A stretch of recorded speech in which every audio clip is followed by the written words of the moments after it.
ನಮಸ್ಕಾರ. ಮಧ್ಯಾಹ್ನ ಅಗ್ರ ವಾರ್ತೆಗೆ ಸ್ವಾಗತ. ನಾನು ಪೃಥ್ವಿರಾಜ್ ಹಾರನಹಳ್ಳಿ. ಬೆಳಗಾವಿಯಲ್ಲಿ ಪ್ರಕ್ಷುಬ್ಧ ವಾತಾವರಣ, ಶಾಂತಿ ಕದಡ್ತಾ ಇರುವಂತದ್ದು ಯಾರು? ಪುಂಡರಿಗೆ ಸಿಎಂ ವಾರ್ನಿಂಗ್ ಏನು? ಕ್ರಮ ಕೈಗೊಳ್ಳುತ್ತಾ ಸರ್ಕಾರ? ಎಂಇಎಸ್ ಪುಂಡಾಟ.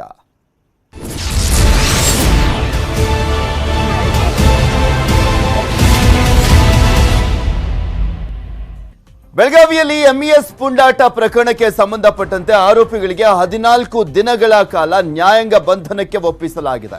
27 ಆರೋಪಿಗಳು ಹಿಂಡಾಲಗ ಜೈಲಿಗೆ ಶಿಫ್ಟ್ ಮಾಡಲಾಗಿದೆ. ನಿಮ್ಗೆಲ್ರಿಗೂ ಕೂಡ ಗೊತ್ತಿದೆ ನಿನ್ನೆ ರಾತ್ರಿ ಏನಾಯ್ತು ಅಂತ. ಆ ಒಂದು ಪ್ರಕರಣಕ್ಕೆ ಸಂಬಂಧಪಟ್ಟಂತೆ ಬೆಳಗಾವಿಯಲ್ಲಿ ಎಂಇಎಸ್ ನ ಪುಂಡರು ಮಾಡಿದಂತ ಒಂದು ಗಲಾಟೆ ಪ್ರಕರಣಕ್ಕೆ ಸಂಬಂಧಪಟ್ಟಂತೆ 27 ಆರೋಪಿಗಳು ಹಿಂಡಾಲಗ ಜೈಲಿಗೆ ಶಿಫ್ಟ್ ಮಾಡಲಾಗ್ತಾ ಇದೆ. 14 ದಿನಗಳ ಕಾಲ ನ್ಯಾಯಾಂಗ ಬಂಧನಕ್ಕೆ ಅವರನ್ನ ಒಪ್ಪಿಸಲಾಗಿರುವಂಥದ್ದು. ಇಡೀ ರಾಜ್ಯದಾದ್ಯಂತ ಸಾಕಷ್ಟು ಆಕ್ರೋಶ ವ್ಯಕ್ತವಾಗ್ತಾ ಇದೆ. ನಿನ್ನೆ ನಡೆದಂತ ಒಂದು ಘಟನೆಗೆ ಸಂಬಂಧಪಟ್ಟಂತೆ ಒಂದು ರಾಯಣ್ಣ ಅವರ ಪ್ರತಿಮೆಯನ್ನ ವಿರೂಪಗೊಳಿಸಿದ್ ಒಂದ್ ಕಡೆ ಆದ್ರೆ, ಮತ್ತು ಒಂದ್ ಕಡೆ ಸರ್ಕಾರಿ ವಾಹನಗಳನ್ನ ಕೂಡ ಅದಕ್ಕೆ ಕಲ್ಲು ತೂರಾಟವನ್ನ ಮಾಡಿದಂಥದ್ದು, ಬೆಂಕಿಯನ್ನ ಹಚ್ಚಿದಂತ ಪ್ರಕರಣ ಸಾಕಷ್ಟು ಆಕ್ರೋಶಕ್ಕೆ ಗುರಿಯಾಗಿತ್ತು. ನಿಮಗೆ ತೋರಿಸ್ತಾ ಇದ್ವಿ ಬೆಳಗ್ಗೆಯಿಂದಲೂ ಕೂಡ ಏನೇನೆಲ್ಲ ಆಯ್ತು ಬೆಳಗಾವಿಯಲ್ಲಿ ಅನ್ನುವಂಥ ವಿಚಾರಕ್ಕೆ ಸಂಬಂಧಪಟ್ಟಂತೆ. ಬೆಳಗಾವಿಯ ಪುಂಡ ಪೋಖರಿಗಳು, ದುಷ್ಕರ್ಮಿಗಳು ಮಾಡಿದಂಥ ಒಂದು ಗಲಾಟೆ ಪ್ರಕರಣಕ್ಕೆ ಸಂಬಂಧಪಟ್ಟಂತೆ ಟೋಟಲ್ ಆಗಿ 27 ಜನರನ್ನ ಬಂಧಿಸಲಾಗಿತ್ತು. ಬಂಧಿಸಿದಂಥ 27 ಜನರನ್ನ ಕೋರ್ಟ್ಗೆ ಪ್ರೊಡ್ಯೂಸ್ ಮಾಡಿದಂಥ ಸಂದರ್ಭದಲ್ಲಿ 14 ದಿನಗಳ ಕಾಲ ನ್ಯಾಯಾಂಗ ಬಂಧನಕ್ಕೆ ಒಪ್ಪಿಸಲಾಗಿದೆ. ಸರ್ಕಾರಿ ವಾಹನಗಳು KA ಅಂತ ಕಾಣಿಸಿದ್ರೆ ಕರ್ನಾಟಕದ ಗಾಡಿಗಳು ಎಲ್ಲೆಲ್ಲಿ ನಿಂತಿದ್ವು ಅವೆಲ್ಲವಕ್ಕೂ ಕೂಡ ಕಲ್ಲನ್ನ ತೂರುವಂತ ಕೆಲಸವನ್ನ ಮಾಡಿದ್ರು.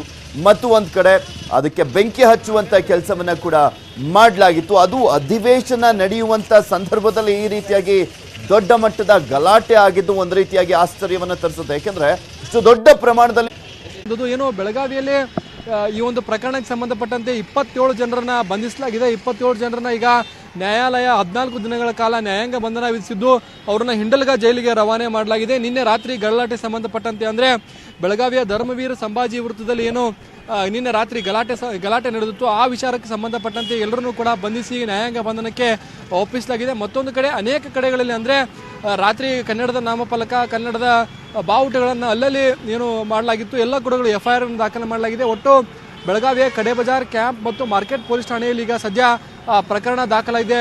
ಪೃಥ್ವಿರಾಜ್, ಮತ್ತು ಬೆಳಗಾವಿಯಲ್ಲಿ ಶಾಂತಿ ಸುವ್ಯವಸ್ಥೆ ಕಾಪಾಡಬೇಕು ಅಂತೇಳಿ ಗೃಹ ಸಚಿವ ಅರಗ ಜ್ಞಾನೇಂದ್ರ ಸ್ವತಃ ಈಗ ಇಲ್ಲಿನ ಪೊಲೀಸ್ ಅಧಿಕಾರಿಗಳಿಗೆ ಸೂಚನೆ ನೀಡಿದ್ದಾರೆ. ಇನ್ನು 4,000ಕ್ಕೂ ಹೆಚ್ಚು ಪೊಲೀಸರು ಬೆಳಗಾವಿಯಲ್ಲಿ ಏನು ಅಧಿವೇಶನದಲ್ಲಿ ಭದ್ರತೆಗೆ ಬಂದಿದ್ರು. ಎಲ್ಲ ಪೊಲೀಸರನ್ನ ಕೂಡ ಆಯಾ ಕಟ್ಟಿನ ಪ್ರದೇಶಗಳಲ್ಲಿ ಸದ್ಯ ನಿಯೋಜನೆ ಮಾಡಲಾಗಿದ್ದು, ಚಂದ್ರಕಾಂತ್ ಇಲ್ಲಿ ಆಶ್ಚರ್ಯ ಅನ್ಸುವಂತದ್ದು ಅದೇ. ಈಗ ಮತ್ತೊಂದು ಸಂದರ್ಭ ಆಗಿದ್ರೆ ಒಂಥರ, ಬೆಳಗಾವಿಯಲ್ಲಿ ಅಧಿವೇಶನ ನಡೀತಾ ಇದೆ. ಅಧಿವೇಶನದ ಸಂದರ್ಭದಲ್ಲಿ ಸಾಕಷ್ಟು ಭಾರಿ ಭದ್ರತೆಯನ್ನೇ ಒದಗಿಸಿರ್ತಾರೆ. ಯಾಕೆಂದ್ರೆ ಮೂಲೆ ಮೂಲೆಯಿಂದಲೂ ಕೂಡ ಶಾಸಕರುಗಳೆಲ್ಲರೂ ಕೂಡ ಬಂದಿರ್ತಾರೆ, ಅಧಿಕಾರಿಗಳು ಬಂದಿರ್ತಾರೆ. ಸೊ ಹೀಗಾಗಿ ಸಾವಿರಾರು ಸಂಖ್ಯೆಯಲ್ಲಿ ಪೊಲೀಸರನ್ನ ನಿಯೋಜನೆ ಮಾಡಿದ್ದಾರೆ. ಒಂದು ಮಾಹಿತಿ ಪ್ರಕಾರ 4,000ಕ್ಕೂ ಹೆಚ್ಚು ಜನ ಪೊಲೀಸರಿದ್ರಲ್ಲ, ಏನ್ ಮಾಡ್ತಾ ಇದ್ರು ಈ ಘಟನೆ ಆಗುವವರೆಗೂ? ಎಲ್ಲೋ ಒಂದ್ ಕಡೆ ಪೊಲೀಸರ ವೈಫಲ್ಯ ಕೂಡ ಕಾಣ್ತಾ ಇಲ್ವಾ ಇಲ್ಲಿ? ಖಂಡಿತವಾಗ್ಲೂ ಪೃಥ್ವಿರಾಜ್, ಬೆಳಗಾವಿಯಲ್ಲಿ ಪ್ರತಿ ಬಾರಿ ಕನ್ನಡ ಮರಾಠಿ ಏನು ಗಲಾಟೆ ನಡೆದ ಸಂದರ್ಭದಲ್ಲಿ ಪೊಲೀಸರು ಕೇವಲ ಮನವೊಲಿಸುವುದರಲ್ಲೇ ಬ್ಯುಸಿ ಇರ್ತಾರೆ. ಅವ್ರಿಗೆ ಯಾವುದೇ ಕಾರಣಕ್ಕೂ ಇಲ್ಲಿ ಕಾನೂನಿನ ಬಿಗಿ ಕ್ರಮ ಇದುವರೆಗೂ ಕೈಗೊಂಡಿಲ್ಲ. ಆ ಒಂದು ಇವರ ಬಿಗಿ ಕ್ರಮ ಕೈಗೊಳ್ಳದ ಹಿನ್ನೆಲೆಯಲ್ಲಿ ಎಂಇಎಸ್ ಈ ರೀತಿ ಪುಂಡಾಟ ಪ್ರದರ್ಶನ ಮಾಡ್ತಕ್ಕಂಥದ್ದು. ಎಂಇಎಸ್ ನಾಯಕರ ವಿರುದ್ಧ ಕಠಿಣ ಕ್ರಮ ಕೈಗೊಂಡಿದ್ರೆ ಬೆಳಗಾವಿಯಲ್ಲಿ ಇವತ್ತು ಈ ರೀತಿ ಪುಂಡಾಟ ನಡೀತಿರಲಿಲ್ಲ. ಇದಕ್ಕೆ ನೇರವಾಗಿ ಬೆಳಗಾವಿಯ ಪೊಲೀಸರೇ ಹೊಣೆ ಅಂತಕ್ಕಂಥದ್ದು ಆರೋಪಗಳು ಸದ್ಯ ಕೇಳಿ ಬರ್ತಾ ಇವೆ. ಗೃಹ ಸಚಿವರು ಈ ಬಾರಿ ಕಟ್ಟುನಿಟ್ಟಿನ ಕ್ರಮ ಕೈಗೊಳ್ತೀನಿ ಅಂತ ಹೇಳ್ತಾರೆ. ಅದು ಕೇವಲ ಹೇಳಿಕೆಗಷ್ಟೇ ಸೀಮಿತವಾಗಿದೆ. ಪೊಲೀಸರ ಮೂಲಕ ಕ್ರಮವನ್ನು ಕೈಗೊಳ್ಳಬೇಕು. ಕೇವಲ 27 ಜನ ಆರೋಪಿಗಳ ಬಂಧಿಸಿದ್ದೆ ಅಷ್ಟೇ ಅಲ್ಲ, ನಿನ್ನೆ 1,000ಕ್ಕೂ ಹೆಚ್ಚು ಜನ ಇದ್ರು. ಅವರು ವಾಪಸ್ ಹೋಗೋ ಸಂದರ್ಭದಲ್ಲಿ ಮನಸೋ ಇಚ್ಛೆ ನಡೆದುಕೊಂಡಿದ್ದಾರೆ. ಇನ್ನು ಕರ್ನಾಟಕ ವಿಧಾನಸಭೆಯ ವಾಹನಗಳ ಮೇಲೆ ಕಲ್ಲು ತೂರಾಟ ಮಾಡಿರ್ತಕ್ಕಂಥದ್ದು, ಬೋರ್ಡ್ಗಳನ್ನು ಕಿತ್ತು ಎಸೆದಿದ್ದಾರೆ. ಇವು ಪುಂಡಾಟ ತೀವ್ರ ವಿಕೋಪಕ್ಕೆ ಹೋಗಿದೆ. ಪೃಥ್ವಿರಾಜ್, ಇನ್ನಾದರೂ ಕರ್ನಾಟಕ ಸರ್ಕಾರ ಎಚ್ಚೆತ್ತುಕೋಬೇಕಿದೆ. ಎಂಇಎಸ್ನ ಬಗ್ಗು ಬಡಿದೆ ಹೋದರೆ 4,000 ಪೊಲೀಸರು ಬಂದರು ಅಷ್ಟೇ, 8,000 ಪೊಲೀಸರು ಬಂದರು ಯಾವುದೇ ಪ್ರಯೋಜನ ಇಲ್ಲ. ಮತ್ತು ಬೆಳಗಾವಿಯ ಹಿರಿಯ ಅಧಿಕಾರಿಗಳಿಗೆ ಚಾಟಿಯನ್ನ ಸರ್ಕಾರ ಬೀಸಬೇಕಿದೆ. ಕೇವಲ ಸಂಧಾನಕ್ಕಾಗಿ ಇರತಕ್ಕಂಥದ್ದು ಪೊಲೀಸರು ಅಂತಕ್ಕಂಥ ಆರೋಪಗಳು ಕೇಳಿ ಬರ್ತಿದೆ. ಕೇವಲ ಸಂಧಾನ ಮಾಡದಲ್ಲದೆ ಯಾರು ಪುಂಡಾಟ ಪ್ರದರ್ಶನ ಮಾಡ್ತಾರೆ ಅವ್ರ ವಿರುದ್ಧ ಬಿಗಿ ಕ್ರಮಗಳನ್ನು ಕೈಗೊಳ್ಳಬೇಕು. ಯಾಕಂದ್ರೆ ಯಾವುದೇ ಅನುಮತಿ ಇಲ್ಲದೆ ಅಧಿವೇಶನದ ಮೊದಲ ದಿನ ನಡು ರಸ್ತೆಯಲ್ಲಿ ಒಂದು ಟೆಂಟ್ ಅನ್ನು ಹಾಕಿ ಮಹಾಮೇಳವನ್ನು ಮಾಡಿದ್ರು. ಅವ್ರ ವಿರುದ್ಧ ಕೇವಲ FIR ದಾಖಲಾಗಿದೆ, ಯಾರನ್ನು ಕೂಡ ಬಂಧಿಸಿಲ್ಲ. 56 ವರ್ಷಗಳಿಂದಲೂ ಕೂಡ ಬೆಳಗಾವಿಯಲ್ಲಿ ಏನು ಭಾಷಾ ಆಧಾರದ ಮೇಲೆ ರಾಜ್ಯ ಪುನರ್ವಿಂಗಡಣೆ ಆದ ಬಳಿಕ ಇಲ್ಲಿ MES ಪುಂಡಾಟ ಮಾಡುತ್ತೆ. ಯಾವುದೇ ನಾಯಕರ ವಿರುದ್ಧ ಇದುವರೆಗೂ ಕೂಡ ಕಠಿಣ ಕ್ರಮ ಕೈಗೊಂಡು ಅವ್ರನ್ನ ಜೈಲಿಗೆ ಕಳಿಸುವಂತ ಕೆಲಸ ಆಗಿಲ್ಲ. ಕೇವಲ ಅವ್ರನ್ನ ಬಂಧಿಸ್ತಾರೆ ಮತ್ತು ನೋಡೋಣ ಚಂದ್ರಕಾಂತ್, ಈ ಬಾರಿ ಆದ್ರೂ ಆ ಧೈರ್ಯವನ್ನ ಪ್ರದರ್ಶನ ಮಾಡ್ತಾರಾ ಈ ಸರ್ಕಾರದವರು ಅಂತ. ಥ್ಯಾಂಕ್ ಯು ಸೋ ಮಚ್ ನಿಮ್ಮೆಲ್ಲ ಡೀಟೇಲ್ಸ್ಗಾಗಿ.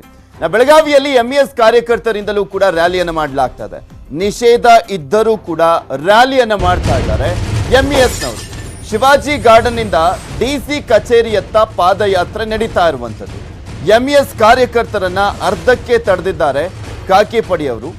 MES ಕಾರ್ಯಕರ್ತರನ್ನ ವಾಪಸ್ ಕಳಿಸುವಂತ ಕೆಲಸವನ್ನ ಮಾಡ್ತಾ ಇದ್ದಾರಂತೆ ಪೊಲೀಸರು. ಶಿವಾಜಿ ಗಾರ್ಡನ್ ಇಂದ DC ಕಚೇರಿಯತ್ತ ಪಾದಯಾತ್ರೆ ಸಾಗ್ತಾ ಇತ್ತು. ಈ ಸಂದರ್ಭದಲ್ಲಿ ಪೊಲೀಸರು ಅರ್ಧಕ್ಕೆ ತಡೆದಿದ್ದಾರೆ. ಇವತ್ತು ಕೂಡ ಸಾಕಷ್ಟು ಸಂಖ್ಯೆಯಲ್ಲಿ MES ನ ಕಾರ್ಯಕರ್ತರು ಸೇರಿದ್ರು. ಈ ಸಂದರ್ಭದಲ್ಲಿ ಪೊಲೀಸರು ಅರ್ಧಕ್ಕೆ ತಡೆದಿದ್ದಾರಂತೆ. ಸರಿಯಾಗಿ ಪಾಠವನ್ನ ಕಲಿಸಬೇಕಾಗಿತ್ತು. ಈ ಹಿಂದೆಯಿಂದಲೂ ಕೂಡ ನಮ್ಮ ಪ್ರತಿನಿಧಿ ಹೇಳ್ತಾ ಇದ್ರು, ಕಳೆದ 56 ವರ್ಷದಿಂದಲೂ ಕೂಡ ಈ ರೀತಿಯಾಗಿರುವಂತ ಪರಿಸ್ಥಿತಿಯನ್ನ ಒಂದು ಸರ್ಕಾರ ಬಂದರೂ ಕೂಡ ಸರಿ ಮಾಡ್ಲಿಕ್ಕೆ ಆಗ್ತಾ ಇಲ್ಲ. ಇದುವರೆಗೂ ಒಂದು ಕಟ್ಟುನಿಟ್ಟಿನ ಕ್ರಮವನ್ನ ಕೈಗೊಳ್ಳಿಕ್ಕೆ ಆಗ್ತಾ ಇಲ್ಲ. ಯಾವ ಸರ್ಕಾರ ಬಂದರೂ ಕೂಡ ಸುಮ್ಮನೆ ತೇಪೆ ಹಚ್ಚುವಂತ ಕೆಲಸ. ಆ ಸಂದರ್ಭದಲ್ಲಿ ಮಾಧ್ಯಮಗಳ ಮುಂದೆ ಬಂದ್ಬಿಟ್ಟು ಹೀರೋ ಆಗುವಂತ ಕೆಲಸವನ್ನ ಮಾಡ್ತಾರೆ ಬಿಟ್ರೆ ಸರ್ಕಾರದ ಸಚಿವರುಗಳು ಆ ಟೈಮ್ನಲ್ಲಿ ಏನೇನೆಲ್ಲ ಕಟ್ಟುನಿಟ್ಟಿನ ಕ್ರಮಗಳನ್ನ ಕೈಗೊಳ್ಬೇಕು, ನೆಕ್ಸ್ಟ್ ಆಗಬಾರ್ದು ಅನ್ನುವಂಥ ನಿಟ್ಟಿನಲ್ಲಿ ಆ ಕ್ರಮಗಳು ಮಾತ್ರ ಜಾರಿ ಆಗ್ತಾನೆ ಇಲ್ಲ. ಬರೀ ತೇಪೆ ಹಚ್ಚುವಂತ ಕೆಲಸ ಆಗ್ತಾ ಇದೆ ಅನ್ನುವಂಥದ್ರ ಬಗ್ಗೆ ಸಾಕಷ್ಟು ಆಕ್ರೋಶವನ್ನ ವ್ಯಕ್ತಪಡಿಸ್ತಾ ಇದ್ದಾರೆ ಅಲ್ಲಿರುವಂತಹ ಕನ್ನಡಪರ ಸಂಘಟನೆಯವರು. ಮತ್ತಷ್ಟು ಮಾಹಿತಿಯನ್ನು ನಿಮ್ಮ ಮುಂದೆ ಇಡ್ತಾ ಹೋಗ್ತೀನಿ, ಆದ್ರೆ ಅದಕ್ಕೂ ಮುಂಚೆ ಒಂದು ಸ್ಮಾಲ್ ಬ್ರೇಕ್.